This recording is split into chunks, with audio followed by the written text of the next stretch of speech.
Assalamualaikum warahmatullahi wabarakatuh. Kembali lagi bersama saya Dela, mahasiswi Stitnu Al-Farabi Pangandaran di podcast Opini, obrolan pendidikan Islam masa kini. Halo sahabat-sahabat Opini dimanapun sahabat-sahabat berada, selamat menjalankan ibadah puasa Ramadan tahun 1445 Hijriah. Semoga kita selalu diberikan kelancaran dan kesehatan. Amin, amin ya Allah ya Rabbal Alamin. Baiklah, sekarang kita bersama narasumber kita pada hari ini. Beliau merupakan mahasiswi dari kampus ternama kita, Stitnu Al-Farabi Pangandaran. Bersama siapa? Bersama Kak Lulu Andiani. Halo Kak Lulu. Halo Kak Dela. Bagaimana nih kabarnya? Alhamdulillah baik. Kak Dela sendiri baik? Alhamdulillah saya juga sehat. Puasanya lancar Kak? Alhamdulillah lancar Kak Dela. Belum ada halangan yang menimpa gitu ya Kak? Iya belum. Alhamdulillah, semoga selalu diberikan kelancaran ya Kak. Amin. Nah kalau ini kesibukannya apa sih Kak? Saya dengar kalau ini kan di Stitnu itu katanya masuk organisasi Himpunan Mahasiswa Program Studi Manajemen Pendidikan Islam ya Kak. Otomatis kalau ini masuk ke jurusan Manajemen Pendidikan Islam. Nah katanya kalau ini di HMPS ini masuk menjadi sekretaris ya Kak. Nah, dan sekarang juga kalau lu diangkat langsung menjadi pengurus di calon anggota DEMA. Nah, bagaimana sih Kak? Boleh ceritain sedikit perasaan Kakak dan ceritain tentang organisasi internal kampus yang Kak Lulu dapat, yang Kak Lulu ikutin. Tentunya banyak pelajaran dan ilmu yang Kak Lulu dapat. Nah, sebelumnya saya itu milih organisasi kampus yaitu Himpunan Mahasiswa Program Studi Manajemen Pendidikan Islam. Kenapa? Karena itu kaitannya sama dengan MPI, jurusan yang saya ambil gitu, Kadela. Nah, untuk MPI sendiri, HMPS MPI sendiri ini saya pilih untuk mencalonkan anggota sebagai divisi pendidikan. Namun yang saya dapatkan malah menjadi sekretaris dari ketua HMPS. Nah, ini menjadi sebuah penghargaan bagi saya sendiri untuk bisa mendapatkan posisi seperti ini. Terlebih saya sendiri baru memulai organisasi seperti itu, Tedela. Oh iya, sangat Masya Allah sekali ya Kak Lulu ini yang awalnya gak terbayang akan menjadi sekretaris di HMPS MPI ini ya Kak.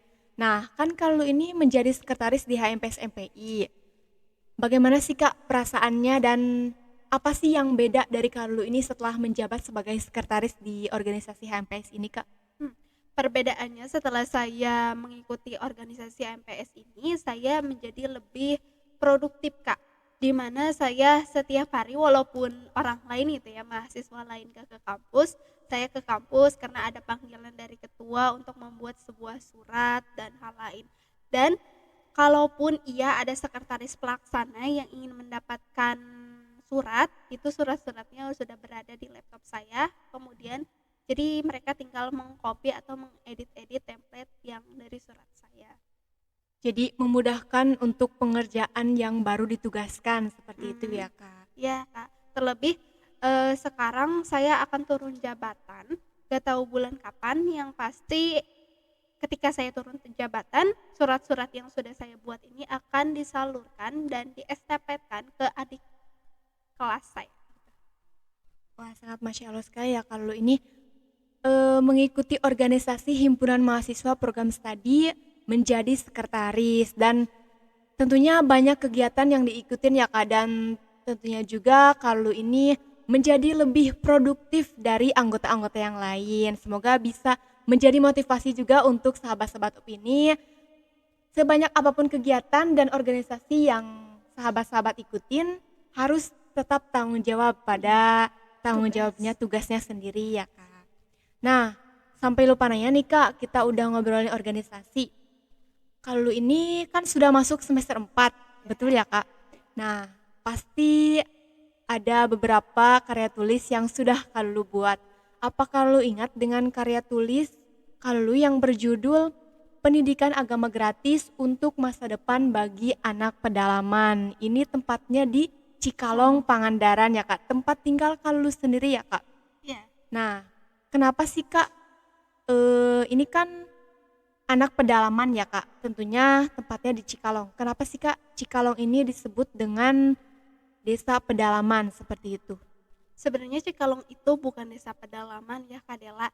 Cuman di Cikalong itu ada beberapa dusun yang tempatnya itu jauh dari pemukiman warga atau bisa dibilang itu tempat seperti hutan, tapi banyak ada yang menghuni gitu.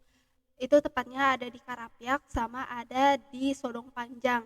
Nah, di Cikalong sendiri masih ada fauna Kak. Faunanya seperti kayak lutung. Adela tahu lutung? Iya tahu tentunya. Ya, yang monyet hitam tapi ekornya Iya, panjang. Nah, mhm. di Cikalong masih ada, cuman lebih jauh dari pemukiman, seperti itu. Nah, di Cikalong juga masih kental akan budaya dan leluhurnya. Nah, yang paling dominan dan menjadi ciri khas yaitu tentang tarian ketuk tilu dan gondang. Tadela tahu gondang? Saya baru mendengar nih Kak, gondang itu apa? Gondang itu adalah lesung dan halu yang dimainkan dengan cara dipukul. Nah, konon katanya orang zaman dahulu itu memainkan gondang ketika musim kemarau untuk memanggil hujan, Kadela. Nah, dari banyaknya ciri khas yang ada di Cikalong, mirisnya hanya di Cikalong yang minim akan pendidikan keagamaan. Oh, jadi seperti itu ya Kak, tentang asal mulanya kenapa disebut sebagai pedalaman. Bukan semua dusun itu pedalaman ya Kak, tapi ada salah satu dusun yang emang itu pedalaman gitu ya. Nah, sesuai yang sudah kalau ceritakan, jelaskan tadi, bahwasannya di Cikalong ini minim akan adanya pendidikan agama ya Kak. Nah, kenapa sih Kak bisa disebut minim? Karena di Cikalong sendiri itu mempunyai dua pendidikan formal yaitu SD Negeri 1 Cikalong sama SD Negeri 2 Cikalong. Itu tuh letaknya strategis dan mudah diakses, fasilitasnya juga terpenuhi dan tenaga pendidiknya juga memenuhi kebutuhan peserta didik. Nah, setelah pulang sekolah, anak-anak atau peserta didik itu melanjutkan untuk menimba ilmu. Karena kan tadi SD atau dengan MI kan berbeda ya Kak, apalagi jenis pembelajaran yang diberikannya. Nah, setelah mereka pulang sekolah itu langsung menimba ilmu ke Diniyah Takmiliyah Awaliyah atau biasa yang disingkat dengan DTA. Nah, di Dusun Cimanggu sendiri DTA itu ada dua. Nah, untuk pusatnya di Cikalong itu ada satu, yaitu DTA Al Istiqomah. Nah, DTA Al Istiqomah ini menarik perhatian banyak masyarakat, Kak. Karena setiap hari peserta didiknya itu merosot dikarenakan kurangnya tenaga pendidik. Nah Kak, terkait hal itu, apa sih Kak alasan dibalik keputusan memberikan kado pendidikan agama gratis di Cikalong, Pangandaran? Nah, salah satunya itu karena kurangnya tenaga pendidik adalah alasan kurangnya tenaga pendidik itu dari tidak adanya upah untuk pengajar. Tidak hanya itu Kak, tidak hanya di Cikalong saja yang beberapa peserta didik yang mengundurkan diri, tapi ada di belahan berbagai di Indonesia, termasuk pada berita yang saya baca pada bulan Mei tahun 2023. Ada seorang dosen yang mengajar namun dia memilih untuk mengundurkan diri karena digaji 300.000.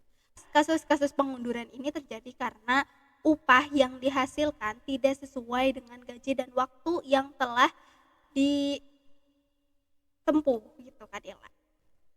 Nah jadi yang telah kau lulu paparkan tadi, bahwasannya banyak gitu ya, peserta didik ataupun apalagi ini dosen atau tenaga pengajar yang mengundurkan diri karena pekerjaan yang mereka lakukan tidak sesuai dengan upah yang mereka dapat gitu ya Itu. Kak. Nah, terkait memberikan kado gratis, pendidikan gratis ya Kak ke anak-anak Cikalong, Pangandaran. Bagaimana sih Kak proses pemilihan anak-anak penerima kado pendidikan ini? Nah, untuk pemberian pendidikan ini adalah untuk anak-anak Cikalong, khususnya untuk anak-anak Cikalong sendiri. Karena apa? Karena jika tadi yang dikatakan bahwa pendidiknya itu adalah mengundurkan diri karena upah gitu ya, terus tidak ada lagi sehingga terjadinya kemerosotan peserta didik, maka yang kita upayakan, yang diupayakan dulu itu terlebih dahulu tentang peserta didik yang ada di Cikalong tersendiri untuk membangun sebuah DTA biar semua peserta didik itu kembali lagi mengaji di Desa Cikalong. Seperti itu, Kak. Jadi gini, Kak Dela, untuk yang pemilihan ini adalah untuk anak-anak, khusus anak-anak di Cikalong, karena khususnya anak-anak Cikalong itu kan ada daerah pedalaman, dan jika mereka mengaji di tempat seberang atau di tempat di dusun Cimanggu sendiri itu kan jaraknya lebih jauh ya Kak Dela, dan mayoritas di Cikalong ini orang-orang atau ibu-ibunya ketika mau menghantarkan anaknya ada kendaraan cuman tidak bisa mengendarai. Nah, kalau untuk mengajarkan anak mengaji di rumah, memang wifi udah tersedia ya di Cikalong. Cuman kan mereka mayoritas tidak bisa menggunakannya, menggunakan gadget gitu Kak Dela. Jadi yang lebih utama memfokuskannya itu berada di anak-anak Cikalong biar mereka mendapatkan sebuah pendidikan dimulai dari usia pre-AUD sampai 6 SD gitu. Oh, jadi karena ada beberapa minus ya Kak, seperti tidak bisa menggunakan gadget dan tidak bisa menggunakan kendaraan. Jadi itu menghambat anak-anak maupun orang tua untuk langsung ke tempat pengajiannya, seperti itu. Nah, selanjutnya nih kalau lu Kak, terkait hal itu nih Kak, tentang pemberian kado pendidikan agama gratis nih Kak di Cikalong Pangandaran ini. Bagaimana sih Kak, apa sih respon masyarakat khususnya orang tua dan guru terhadap program kado pendidikan agama gratis itu sendiri Kak? Untuk masyarakat sendiri ini menjadi sebuah pengobatan kekhawatiran bagi masyarakat, terlebih orang tua sendiri, dimana kan anak-anak zaman sekarang kan kurangnya tata krama dan adab ya Kak Dela di berbagai penjuru. Jadi setidaknya ketika pendidikan atau DTA di Cikalong ini kembali hidup, mereka akan terjadinya Minimalisir ya gitu ya, Kak? meminimalisir terjadinya suatu penyimpangan apalagi terhadap anak-anak sekolah, karena anak-anak sekolah itu mudah untuk terpengaruh Kak Dela. Juga untuk guru, biasanya guru tuh gini, pembelajaran yang sudah diberikan di sekolah kan biasanya dipotongnya oleh waktu ya Kak Dela. Iya, betul Jadi sekali. tidak selamanya, jadi ketika ada pemotongan pemateri yang di sekolah itu bisa dilanjutkan di DTA, apalagi khususnya bagi ilmu-ilmu agama, seperti itu Kak Dela. Baiklah, itulah pemaparan dari Kak Lulu mengenai pemberian pendidikan agama gratis bagi anak-anak pedalaman di Cikalong Pangandaran ya Kak. Terima kasih Kak Lulu sudah menyempatkan waktunya untuk mengisi podcast pada kali ini. Jadi kesimpulannya, meskipun anak-anak muda terkhususnya yang sedang mengajar gitu ya, tidak misalkan pendapatannya tidak sesuai dengan apa yang mereka kerjakan, tetapi mereka tetap melaksanakan tugasnya dengan baik, begitu ya Kak Lulu. Sekali lagi semoga ilmunya bermanfaat untuk kita semua. Baiklah, nantikan podcast obrolan pendidikan Islam masa kini. Selanjutnya di episode-episode berikutnya tentunya kami akan mengundang beberapa narasumber yang sangat luar biasa tentunya. Jangan lupa pantengin terus channel YouTube Stitnu Al-Farabi Pangandaran. Saya Dela sebagai host pamit undur diri. Mohon maaf bila banyak kesalahan. Wassalamualaikum warahmatullahi wabarakatuh.